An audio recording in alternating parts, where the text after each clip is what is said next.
The initial public offering, or IPO, takes place in the primary market and basically occurs when a company chooses to list itself on the stock market. To become a good investor, it's necessary for us to explore how and why this takes place.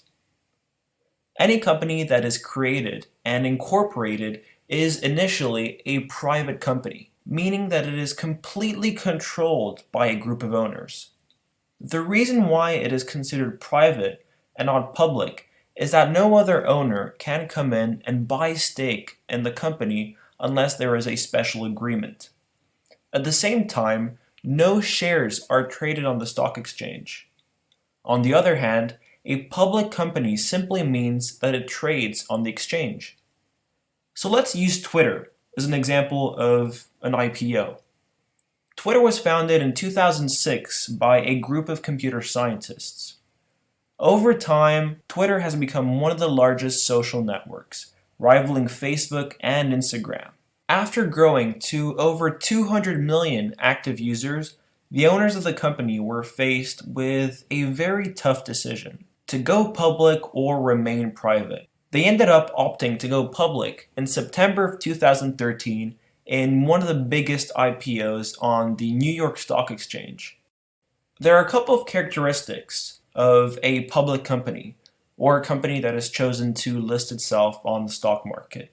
The first is that the company is listed on the stock exchange, whether it be the New York Stock Exchange, like Twitter chose to do, or the NASDAQ. Another vital characteristic is that a public company can be owned by thousands, if not millions of different people, all of whom become shareholders. This means that the previous owners lose some control of the company, since anyone, whether it be you or me, can buy shares in the company. So, what's the purpose of an IPO? Why would the owners of Twitter want anyone to become a part owner? Well, companies typically choose to go public for many reasons. Probably the most significant is to raise capital. Companies can raise tons of money if they choose to get listed on a stock exchange.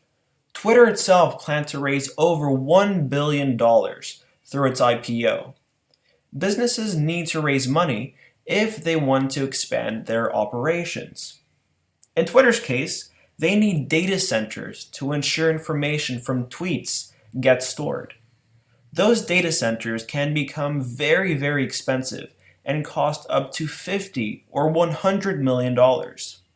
So their two only options to fund that investment is to either raise debt or equity. Debt basically means taking a loan from a bank, and equity means issuing shares in the company and allowing other people to become shareholders. The advantage of equity over debt is that equity does not have to be paid back. When you get a loan, you are obliged to pay back the amount you borrowed with interest. With equity, however, someone can invest in your company and own shares, which hopefully will increase in value.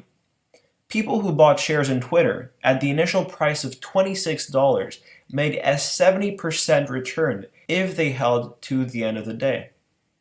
So, how does this impact you? Well, as we just saw from Twitter, IPOs can sometimes present great buying opportunities.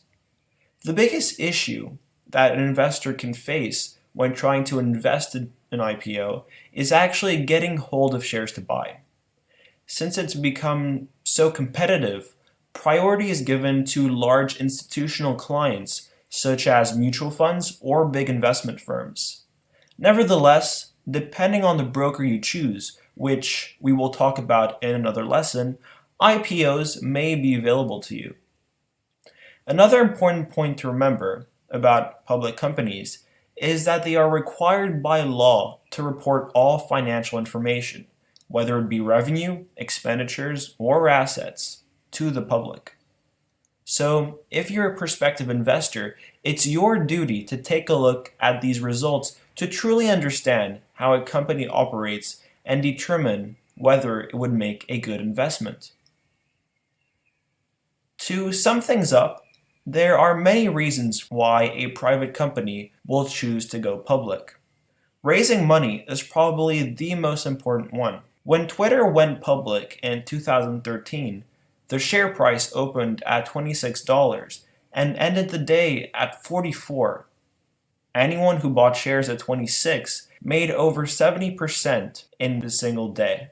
So, not only did it benefit the investors who became shareholders, but it also benefited the company, which eventually raised over $1 billion. That said, the IPO process is not all roses. There are a few issues a company has to deal with. A big one is that the owners lose some control of the company, and they become accountable to different shareholders.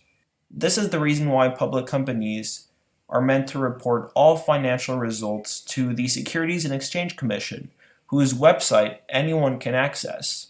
So, if you're a shareholder or potential investor, it is in your benefit to check up on the results of a company to verify if it is a truly worthwhile investment.